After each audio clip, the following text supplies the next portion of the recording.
नमस्कार, मी समृद्धी फडके. भ्रष्टाचार एक समस्या या विषयावर मी आज बोलणार आहे. भ्रष्टाचार म्हणजे काय? भ्रष्टाचार किंवा वाईट वर्तन. या वाईट वर्तनाने आपण आजूबाजूचे वातावरणही अशांत करून टाकतो. खरं तर भ्रष्टाचारी माणूस हा जीवनातील खराखुरा आनंद गमावतो. भ्रष्टाचार हा समाजाला लागलेला एक कलंक आहे. तो एक राक्षस आहे. पुराण काळात भस्मासूर नावाचा एक राक्षस होता. त्याने शंकराला प्रसन्न करून घेतले होते व मी ज्याच्या डोक्यावर हात ठेवेन तो भस्म होवो असा वर मागून घेतला होता. या उन्मत्त भस्मासुराने साऱ्या जगाला त्रासले होते. भ्रष्टाचार हा या भस्मासुराप्रमाणेच भयानक आहे. त्यानेही सर्व जगाला व्यापले आहे.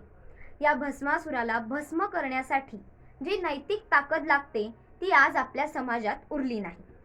या भ्रष्टाचाराची सुरुवात कशी होते? प्रत्येक माणसाजवळ गुण दुर्गुण दोन्ही असतात. कोणतीही गोष्ट श्रमाशिवाय मिळवण्याची सवय लागली, वाईट विचार मनात आले की अप्रामाणिकपणा असा दुर्गुण आपल्यात शिरतो आणि या भ्रष्टाचाराची बीज लहानपणापासूनच पेरली जातात आणि भ्रष्टाचार ही तर भरभर व सहज वाढणारी विषवल्लीच आहे. आता विद्यार्थी अभ्यासाच्या बाबतीत उदासीन राहिले तर त्याचा परिणाम त्यांच्या विकसनावर होतो. यश न मिळाल्यास ते यश मिळवण्यासाठी वाईट मार्गाचा अवलंब करतात. यातूनच परीक्षेत कॉपी करणे, पैसे देऊन पास होणे, पैसे देऊन प्रश्नपत्रिका मिळवणे असे मार्ग ते स्वीकारतात. नोकर भरतीत वशिला, लाच घेणे अशा माध्यमातनं स्वार्थी माणसं पैसा मिळवू पाहतात. पण हे सारं कशासाठी? तर पैशांसाठी. पण पैशांनी सुख मिळवता येते का? भ्रष्टाचाराचे धनवान पुजारी भीक मागती होऊन भिकारी. कधी प्रेमाने कधी बळजबरी, लाच घेते ते नाना प्रकारी. खरंच सरळ होणारे काम पैसे दिल्याशिवाय होत नाही आणि सरकारी काम तर टेबलाखालून लाच दिल्याशिवाय होणे अशक्यच. आज विज्ञानाने मानवाने खूप प्रगती केली आहे. जीवन सुखमय करण्यासाठी अनेक सुखसोयी आहेत. त्या सर्वांनाच हव्या असतात. त्यासाठी अर्थातच पैसा लागतो. तो पैसा श्रमाशिवाय मिळवण्याची सवय सर्व माणसांना लागली आहे आणि यातूनच भ्रष्टाचार निर्माण होतो. भ्रष्टाचार हा माणसाला अविवेकी व स्वार्थी बनवतो. पैसा हा जीवनाचा मुख्य घटक मानल्यावर माणसातील माणूस नाहीसा होतो. तो भस्मासूर बनतो. वास्तविक आपला देश पुरोगामी विचारांचा, उच्च तत्वांचे पालन करणारा, विज्ञानातही अग्रेसर असा.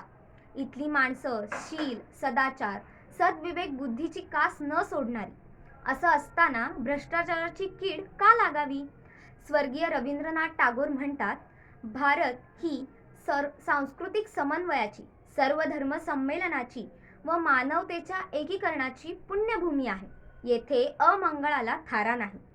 आजची परिस्थिती पाहता रवींद्रनाथांच्या या उद्गाराचे महत्त्व किती उरलंय? भ्रष्टाचाराची सुरुवात कशी, कुठे व कोणी केली हे नक्की सांगता येत नाही. परंतु भ्रष्टाचारामागे देणाऱ्यांचा आणि घेणाऱ्यांचाही स्वार्थ लपला आहे हे लक्षात येते. माणूस दिवसेंदिवस सुखालोलुप बनत चालला आहे. त्याच्या गरजा पूर्ण करण्यासाठी त्याला पैसा अपुरा पडत आहे. तो मिळवण्यासाठी तो वाईट मार्गाचा अवलंब करत आहे. एकदा का भ्रष्टाचाराची सवय लागली की माणसातला माणूस नाहीसा होतो. तो खोल गर्देत जातो. तो माणसाशी माणसासारखं वागणं विसरतो. भ्रष्टाचारी देशाची स्थिती एखाद्या भयानक रोगाने पछाडलेल्या रोग्यासारखी होते. आज राजकीय, सामाजिक, नैतिक, सांस्कृतिक, शैक्षणिक या पाचही महत्त्वाच्या क्षेत्रात भ्रष्टाचार बोकाळला आहे. वाढत्या भ्रष्टाचारी वातावरणाचा बालकांवर, तरुण पिढीवर फार वाईट परिणाम होत आहे. याची समाजातील थोरांनी जाण ठेवायला हवी. याविषयी जागरूकता निर्माण केली नाही तर राष्ट्राचा नाश होऊ शकतो. शिवाय यात अनेक रथी, महारथी गुंतलेले असतात. म्हणून हे जाळे लवकर तुडवता येत नाही. भ्रष्टाचार भ्रष्टाचार माजलाय चोहीकडे, भस्मासूर अवतरला आहे जणू सारीकडे. वाम मार्गाने पैसे मिळवणाऱ्या माणसाचा काही दिवस उदो उदो होताना दिसतो. पण ते असतं आळवावरचं पाणी. दिवस पाळटले की त्याचे हसे होते.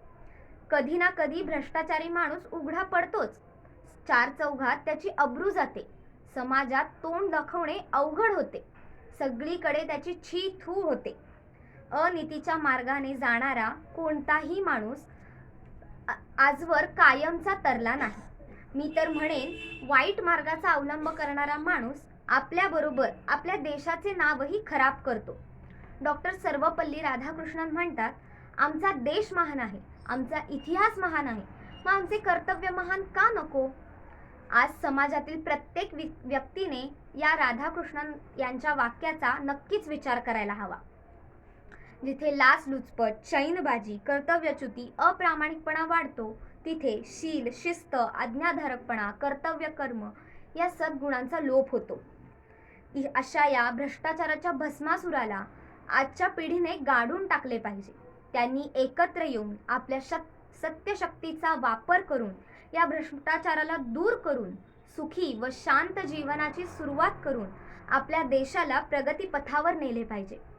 सर्वांच्या प्रयत्नातूनच हा भ्रष्टाचार दूर होईल हे नक्की. धन्यवाद.